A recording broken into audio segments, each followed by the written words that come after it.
Hi, my name is MachineRite, and this is Understanding Fortnite. Today I want to talk about a simple way that you can organize your duo. A lot of people have issues coordinating with their duo. Fortnite has mostly been focused on the solo aspect, especially with 1v1s being prominent for the last couple of seasons. It's only recently that we've seen the 2v2 box fights start to get popular. First thing I want to go over is having a lead and support. So basically what this means is you're going to have one guy playing as the lead, and one guy playing as the support. Now I'm going to be representing the lead by the green circle, and basically what the lead is going to do, he's almost going to be playing like he's a solo. If your duo tends to go off on his own a lot and not play as a team, it's really good to set up a formation like this. Basically it allows the player who may be a very good solo player to go and play on his own, but still have functional teamwork. Now the lead's going to have to communicate mostly what he's doing, so the support can use that information to make plays off of it, and it's the support's job to feed information to the lead, almost kind of like coaching the lead to allow him to play better. Yeah, basically just feed the lead with information to play better. Now, do not get this confused with IGL. Technically, the in-game leader can be either of these players. Basically, all the in-game leader is someone who's going to make the final decision. His decision rules. If he says to back off, that's the decision you're going with. And this is basically just a way to avoid arguments in-game. Okay, so the way this would work, let's say we have two enemies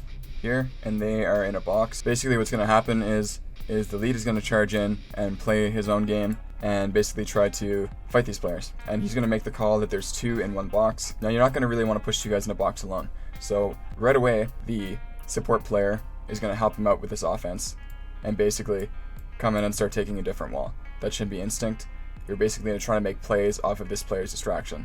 Now, hopefully this player knows enough not to get himself killed when he's doing this. Even if this was a second box right here, and these guys jumped in, and the support has already moved over here, that's fine because the support can make a play here by shooting these guys in the back while they're jumped into his box, or whatever ends up happening. Okay, so let's think of a scenario here where the lead is pushing a soloed opponent in a box. While this is happening, it's the support's job to also help the lead, but also pay attention to the surroundings. He has to monitor the entire area. So let's say the support notices that there's another player here coming in, or that could possibly get a shot. The support would not only call that out, but he would switch from offensive into defensive mode, and the support would make sure that the lead cannot get shot during this process. Now, I'm not saying that the support would go and split off and fight this guy.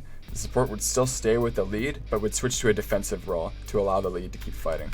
Now, the support's role is actually much harder, but as long as he understands that that's his job to monitor the area and keep the lead alive, it's much easier for one player to go and focus on the fights and focus on performing one fight well, and then allowing the support player to take care of everything else. If you've ever played League of Legends, this is basically identical to a ADC and support player. This works really well if you have a good solo player that doesn't really work well in a team, but they don't have to necessarily be that person. I would just choose the more mechanically skilled player to be the lead. So yeah, just try this out. It's much easier than it actually seems. It just allows two people to have a job and focus on doing that job really well, than having both players have to multitask. So yeah, that's all I wanted to show for this video. Thanks, guys.